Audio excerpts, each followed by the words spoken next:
நீங்கள் தோல்வியின் மனிதன் அல்ல, நீங்கள் வெற்றிகரமாய் வாழ முடியும், வெற்றியின் மனிதனாய் இருக்க முடியும். தேவ கிருபை என்றும் உள்ளது. ஆமென். அவர் கிருபை என்றும் உள்ளது.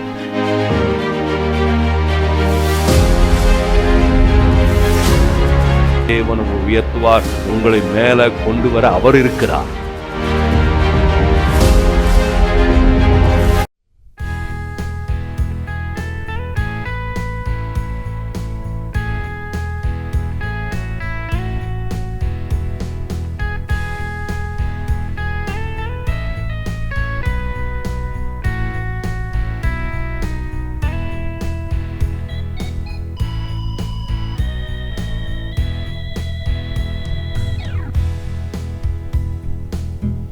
என்னை மறவா இயேசுநாதா, உந்தன் தயவார் என்னை நடத்தும். என்னை மறவா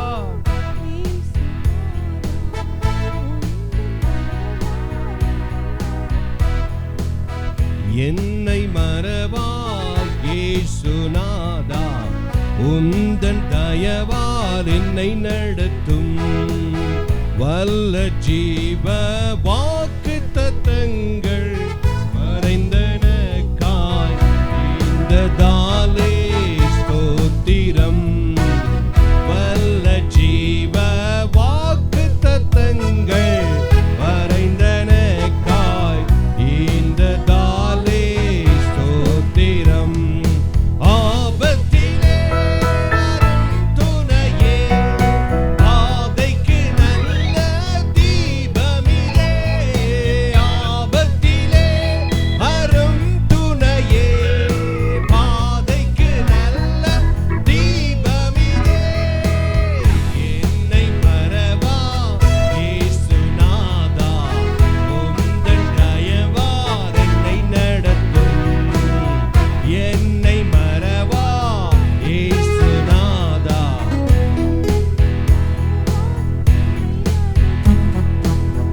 என்னை மறவா இயேசுநாதா, உந்தன் தயவார் என்னை நடத்தும்.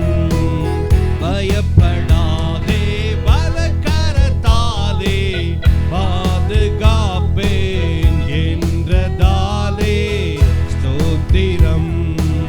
பயப்படாதே, பலகரத்தாலே பாதுகாப்பேன் என்றதாலே ஸ்தோத்திரம். பாசம் என்னே நீர் வைத்ததினால் பறிக்க இயலாதவரும் என்னை. பாசம் என்னே நீர் வைத்ததினால் பறிக்க இயலாதவரும் என்னை.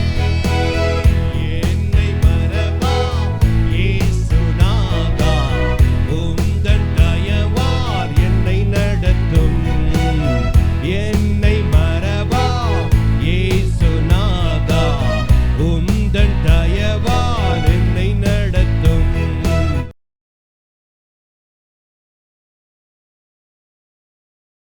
எல்லா விதத்திலும் தேவன் நம்மை வெற்றியடைய செய்ய வேண்டும் என்று விரும்புகிறார். சொல்லுங்க, நான் எல்லா விதத்திலும் வெற்றி அடைய வேண்டும் என்று என் தேவன் என்னை குறித்து விரும்புகிறார்.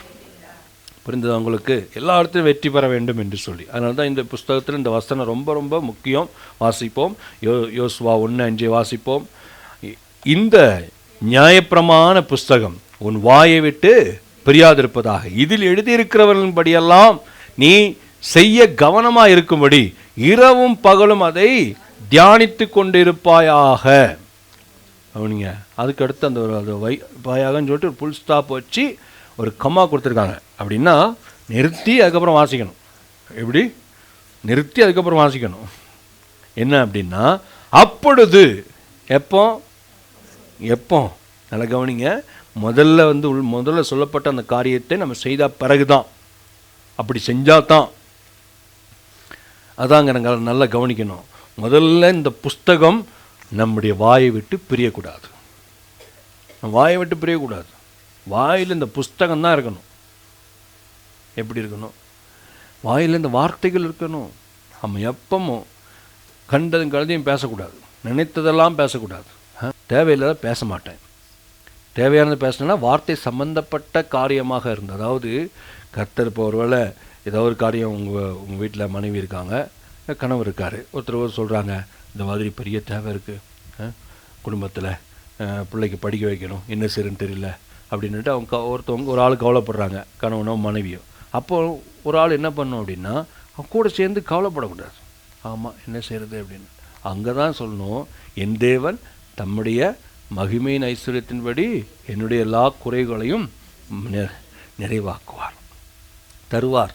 கர்த்தர் என் மேய்ப்பராக இருக்கிறார், நான் தாழ்ச்சி அடையேன். இப்படி பேசணும். இதைத்தான் நான் சொல்ல வரேன். இப்படி தான் வாயில் வார்த்தை இருக்கணும்.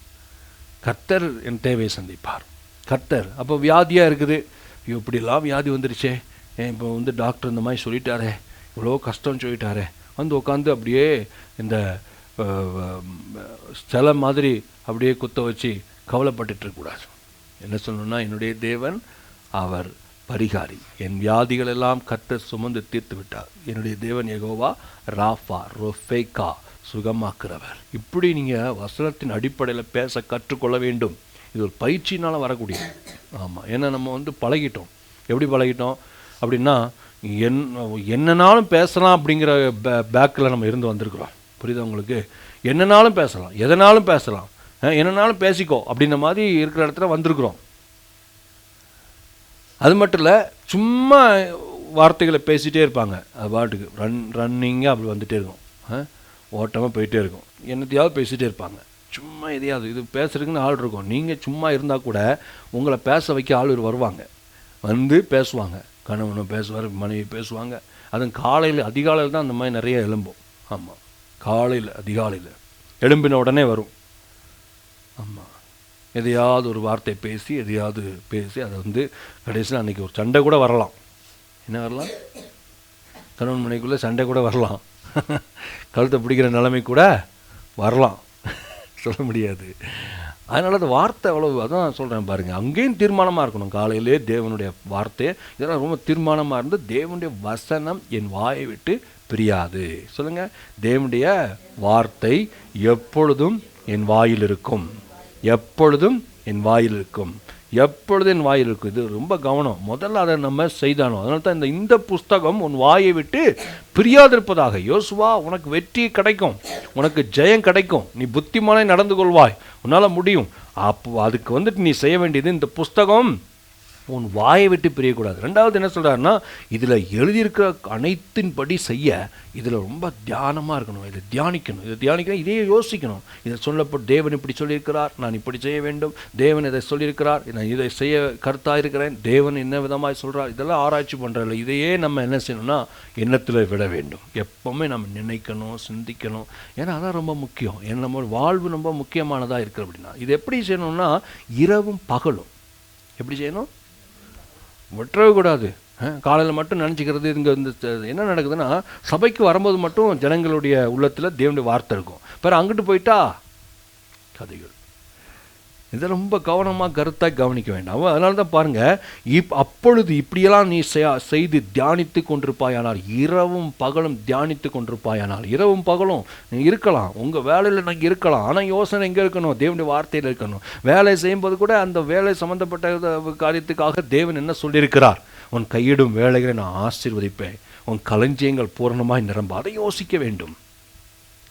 அங்கே இருக்கிற பிரச்சனை, அங்கே இருக்கிற ஆட்கள், அங்கே இருக்கிற எதிர்ப்பு, அதையே போட்டு தியானிச்சுட்டு அப்படி சொல்லிட்டான்ல, அப்போ அப்படி பேசலாமா அதுன்னுட்டு அதவே யோசிச்சுட்டு கூடாது. அவன் எப்படி சொல்லலாமா, எனக்கு எதிராக எழுப்பிட்டானே. உண்மையில் நான் சொல்கிறேன், அப்படி எண்ணக்கூடிய ஒரு எண்ணத்தை பிசாசு உள்ளே கொண்டு வந்துகிட்டே இருப்பான் மனசுக்குள்ளே. ஏன்னா நம்ம தேவனுடைய வார்த்தையை எண்ணிட்டோம்னா நம்ம ஜெயிச்சிரோம்ல, பிசாசுக்கு தெரியும். அதனால தான் பாருங்கள், அந்த இடத்துல இவன் என்ன பண்ணுவான்னா, இரவும் பகலும் இதையே சிந்திக்க வைப்பான், இதையே யோசிக்க வைப்பான். பிற உறக்கமே இல்லாமல் ஆக்கிட்டு இருப்பான். அவனுக்கு என்ன சொல்ல, நிம்மதியாக உறங்கி எழுந்துடக்கூடாது பாருங்கள். அதெல்லாம் பிசாசின் பயங்கரமான தந்திரம், பயங்கரமான ஒரு ஒரு குழிக்குள்ள தள்ளக்கூடிய வேலை தான் பிசாசு வேலை. ஆக இதனால தான் என்னென்னா, நீங்கள் எப்பொழுது நீங்கள் வெற்றி பெற முடியும், எப்பொழுது நீங்கள் உங்கள் வழியை வாய்க்க பண்ண முடியும், எப்பொழுது புத்திமானை நடப்பீர்கள் என்றால் இந்த விதமாய் காரியத்தை செய்யணும். இந்த புஸ்தகம் வாயை விட்டு பிரியக்கூடாது. இதில் எழுதிக்கிறபடியெல்லாம் நீங்கள் செய்யத்தக்கதாக இரவும் பகலும் இதையே தியானித்து கொண்டிருக்கணும். எப்பவும் வாயில் வந்தால் வார்த்தை தான் வரணும். வார்த்தை வந்துச்சுன்னா நீங்கள் வெற்றி பெற்றுவீங்க. வார்த்தை வந்தால் உங்கள் வாழ்க்கை நல்லாயிரும். வசனம் வர வேண்டும்.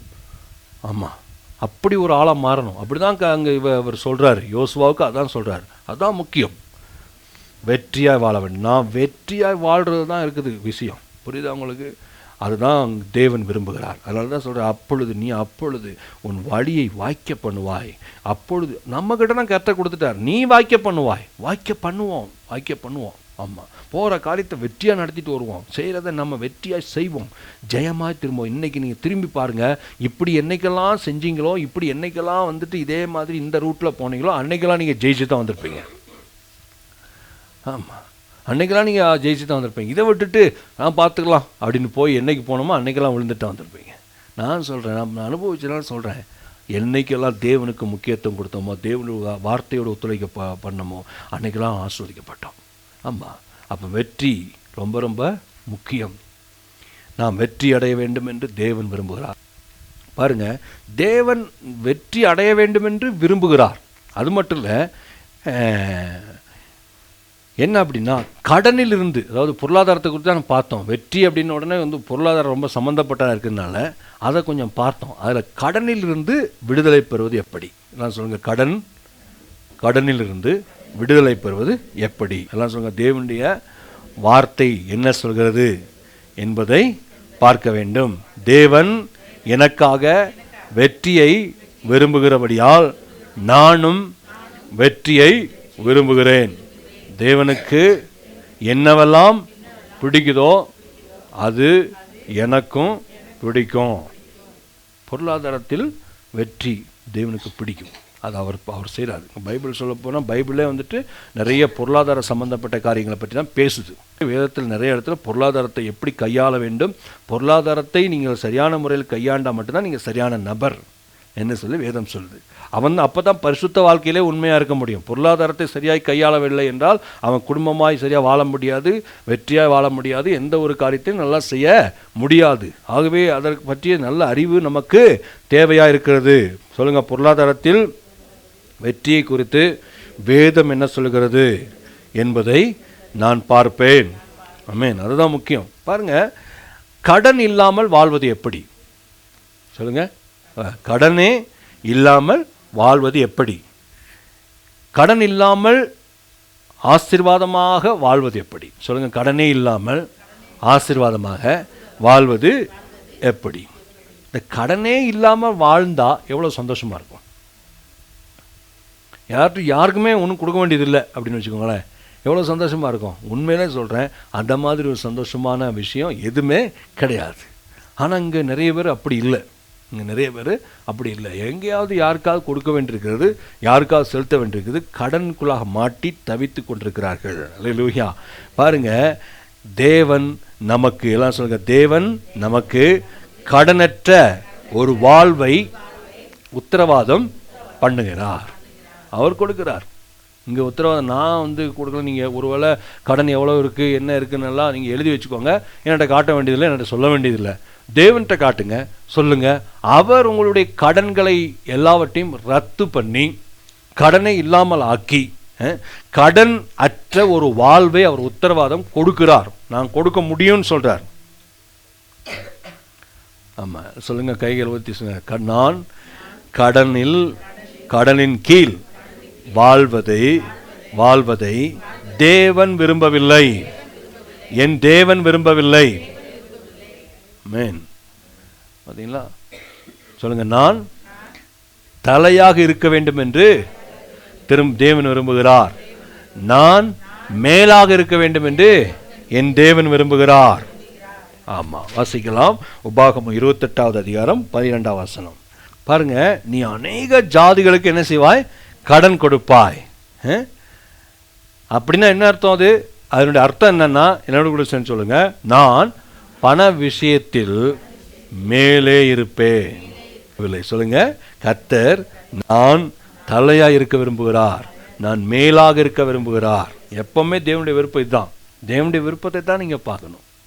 உங்க சூழ்நிலை பேசக்கூடாது. கடன்கிறது பயங்கரமான ஒரு எதிர்ப்பின் சக்தி. இதுக்கு நீங்க கீழே, இதுக்கு அடியில் போய் நீங்க வாழவே கூடாது. தேவன் அதை விரும்பவே கிடையாது. புரிந்து கொள்ளுங்கள். இதை பற்றி நல்ல அறிவு உங்களுக்கு வர வேண்டும். தொடர்ச்சியாக அதை நல்லா கவனிங்க. அருமையானவர்களே, பாருங்கள், அப்போ பண விஷயத்திலே மேலா இருப்பதை பற்றி தான் அங்கே பேசுகிறார். நீ அநேக ஜாதிகளுக்கு கடன் கொடுப்பாய், நீயோ கடன் வாங்காதிருப்பாய். அப்படின்னா என்ன அர்த்தம்? அப்படின்னா என்ன அர்த்தம்னா, பண விஷயத்திலே நான் மேலே இருப்பேன், பண விஷயத்திலே நான் தலையாக இருப்பேன் என்று அர்த்தம். அல்லேலூயா. எத்தனை பேர் இங்கே சொல்வீங்க கடனே இல்லாமல் நான் வாழ்ந்தால் நல்லா இருக்கும் யான்னு? எத்தனை பேர் சொல்கிறீங்க? உண்மையிலே சொல்கிறேன், கடனே இல்லாமல் வாழ்ந்தால் அது பெரிய சந்தோஷம், பெரிய ஆசீர்வாதம். கடன் இல்லாமல் வாழ்வது, கடன் வாங்குவதை விட கடன் கொடுப்பது சிறந்தது. இல்லை, எத்தனை பேர் சொல்கிறீங்க கடன் வாங்குறதை விட கடன் கொடுப்பது சிறந்தது, நல்லது? உண்மையிலே சொல்கிறேன், கடன் கொடுக்குற ஆளாக தான் நீங்கள் இருக்கணும். சொல்லுங்கள், கரங்களை வைத்து சொல்லுங்கள், நான் கடன் வாங்காமல் கடன் கொடுக்கிறவனாக மாறுவேன், கடன் கொடுப்பேன், நான் அநேக ஜாதிகளுக்கு கடன் கொடுப்பேன், நான் கடன் வாங்காதிருப்பேன். ஆமாம், இப்போ கடன் அப்போ நம்ம எல்லாரும் என்ன செய்யணும் அப்படின்னா, எல்லாருமே பல காரணங்களுக்காக கடன் வாங்குகிறோம். ஆனால் கடன் வேதம் வந்து எல்லா கடனுமே தப்புன்னு சொல்லலை, புரிந்து கொள்ளுங்கள். இங்கே இந்த வசனத்தை கொஞ்சம் கவனிச்சிங்கன்னா அது நமக்கு புரியும். என்ன சொல்கிறார் இந்த வசனத்தில்?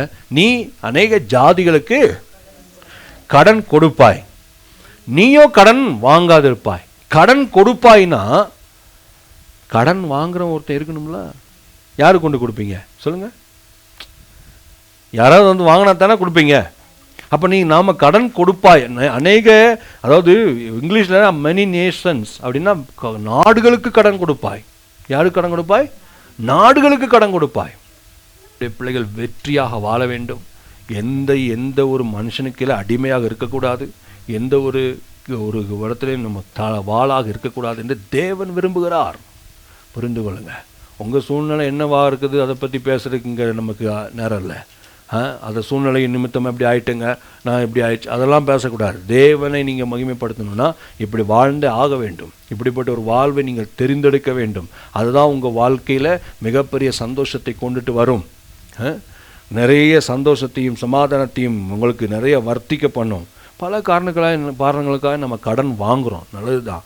ஆனால் எல்லா கடனுமே வேதம் தப்புன்னு சொல்லலை இங்கே. அதனால தான் பாருங்கள், இந்த நீ கடன் கொடுப்பாயின்னா யாரோ ஒருத்தன் கடன் வாங்குறவன் இருக்கான்னு அர்த்தம். அப்போ நான் சொல்கிறேன், எப்போதுமே வந்துட்டு நம்ம கடன் எங்கேயாவது போய் வாங்கிக்கொண்டே இருக்கணும் என்று சொல்லி கர்த்தர் விரும்பலை. அதை தெரிஞ்சுக்கணும். கடன் எதுக்காக வாங்குகிறோம்? நம்ம வாங்குகிறோம், ஆனால் எப்போதுமே கடன் வாங்கி கொண்டே இருக்க வேண்டும் என்று கர்த்தர் விரும்பவில்லை. எந்த கடன் வந்து நல்ல கடன், எந்த கடன் கெட்ட கடன் என்று வேதம் சொல்லுது அப்படின்னா, பாருங்க, கடன் வாங்கி திரும்ப கொடுக்க முடியாமல் போது பாருங்க, அதுதான் வந்துட்டு அதாவது ஒரு சிக்கலில் கொண்டு நம்ம மாட்டி வைக்குது. பார்த்தீங்களா? அந்த கடனை தான் தப்பான கடன். அதுதான் வந்துட்டு அந்த கடனிலிருந்து தான் நம்ம வெளியே வரணும். எப்போ வந்து கடன் பிரச்சனையாக மாறுது? நீங்கள் ஒரு வாகனத்துக்காகவோ இல்லைன்னா ஒரு வீட்டுக்காகவோ ஏதோ பிஸ்னஸுக்காக கடன் வாங்குறீங்க. கடன் கொடுத்து கடன் வாங்கும்போது ஒன்றும் பிரச்சனையே கிடையாது. நீங்கள் அதை கொடுத்துட்டே இருந்தால் யாருமே வாசலில் வந்து பெல் அடிக்க மாட்டான். யாரெல்லாம் வந்துட்டு வாங்கின கடனை திரும்ப கொடுக்குறாங்களோ அவங்களுக்கு எந்த சிக்கலும் கிடையாது. வேதம் வந்து என்ன சொல்லுதுன்னா, கடன் வாங்குற தப்பு இல்லை, ஆனால் அதே வேலை தப்புன்னு சொல்லி போதிக்கலை. ஆனால் இப்படிப்பட்ட கடன் வாங்கிட்டு திரும்ப கொடுக்க முடியாமல் சிக்கி அந்த கடனுக்குள்ளே மாட்டி அதனால் படுற அவமானம், இது கர்த்தர் தப்பான கடன், இதுதான் தவறான கடன் என்று சொல்கிறார். அந்த கடனை தான் கர்த்தர் வந்துட்டு தப்புன்னு சொல்கிறார். எல்லா கடனையும் தப்புன்னு சொல்லலை, தவறுன்னு சொல்லலை. எது தெரியுமா தவறாக இருக்குது? தலையாக இருக்காமல் வாழாக மாறுறோம் பாருங்கள், அதுதான் தப்பு. அப்படின்னா என்ன அர்த்தம்? நம்ம வாங்கின கடனை திரும்ப செலுத்த முடியாமல் கிடக்கிறோம் பாருங்கள், அந்த கடன், அதுதான் தப்பு. இந்த மாதிரியான கடன்கள் வந்து பல விளைவுகளை உண்டு பண்ணும்,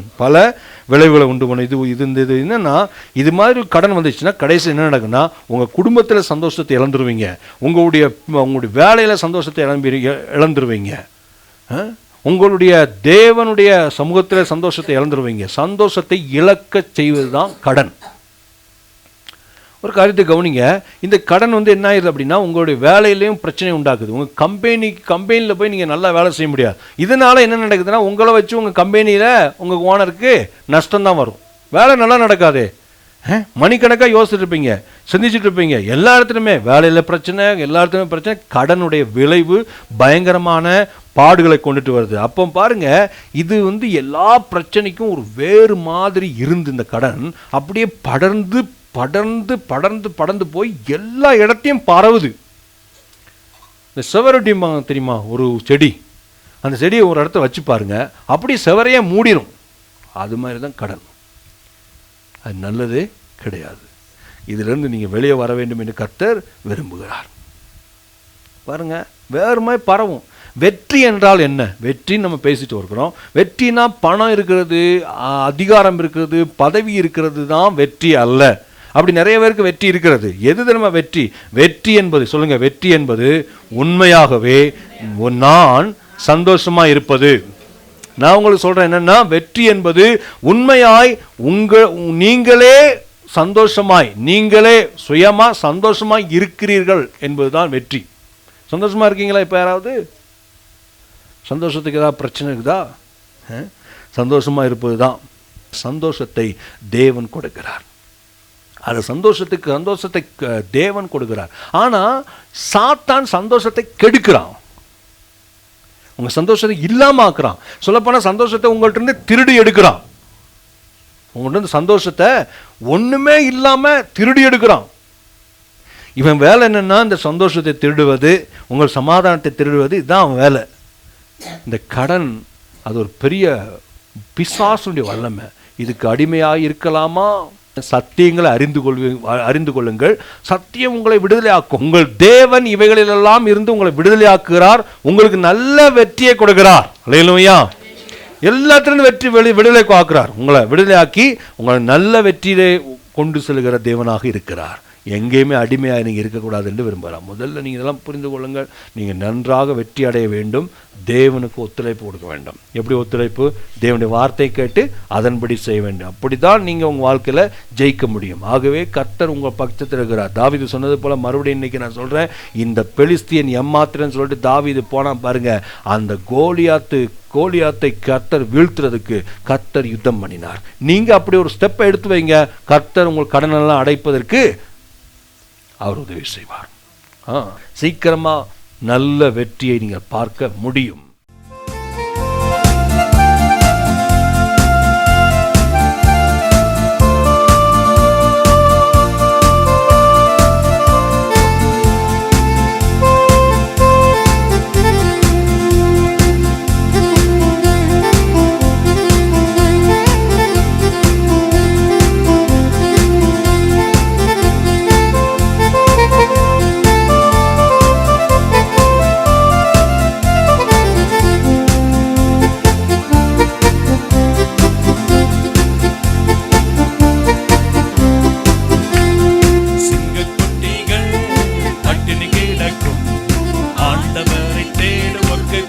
இல்லையே, சிங்கக்குட்டிகள் பட்டினி கிடக்கும்,